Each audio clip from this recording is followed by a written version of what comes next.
बिस्मिल्लाहिर्रहमानिर्रहीम। सलाम पाकिस्तान। सलाम न्यूज़ के साथ मैं हूँ ज़िशान अलमानी। खबरों का आगाज़ करते हैं। सबसे पहले शामिल करते हैं टॉप 10 न्यूज़।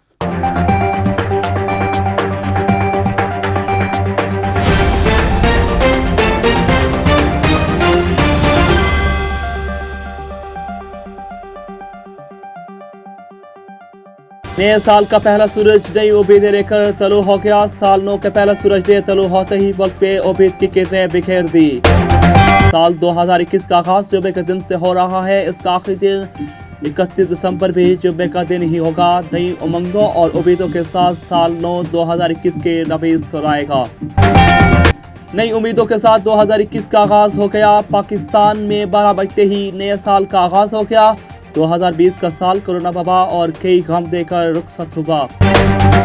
पाकिस्तान में नए साल 2021 का आगाज हो गया। नए साल के इस्तकबाल के लिए मुख्तलिफ शहरों में आतिशबाजी का मुजाहरा किया गया। मरियम नवाज ने साल 9 पर कौम को मुबारकबाद दी। ट्वीट करते हुए ये दुआ भी की कि अल्लाह पाकिस्तान को मुसल्लत शुदा बेहस हुक्मरानों से छुटकारा अता फरमाए। कराची, लाहौर, इस्लामाबाद, रावलपिंडी, मुल्तान, फैसलाबाद और दीगर शहरों में नए साल के जश्न का एहतमाम किया गया। पाकिस्तान समेत कई मुबारक में साल 2021 का आगाज हो गया। न्यूजीलैंड के शहर ऑकलैंड में सबसे पहले नए साल का आगाज हुआ। न्यूजीलैंड में शानदार आतिशबाजी का मुजाहरा किया गया। पाकिस्तानी अशाफिया के 150 अरब डॉलर का काला धन बैरून मुल्क में मौजूद है। चीन ने अमरीकी अफवाज पर हमले के लिए अफगानिस्तान में मुसल्लह गिरोहों को पैसों की पेशकश की थी।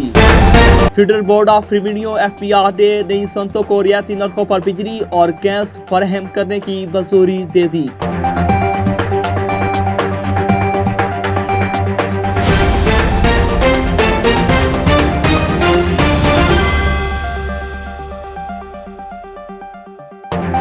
नाज़रीन, ये थी अब तक की 10 बड़ी खबरें। मज़ीद खबरों से बाखबर रहने के लिए हमारे साथ जुड़े रहे। यहाँ लेते हैं एक छोटा सा ब्रेक, हमारे साथ रहिएगा।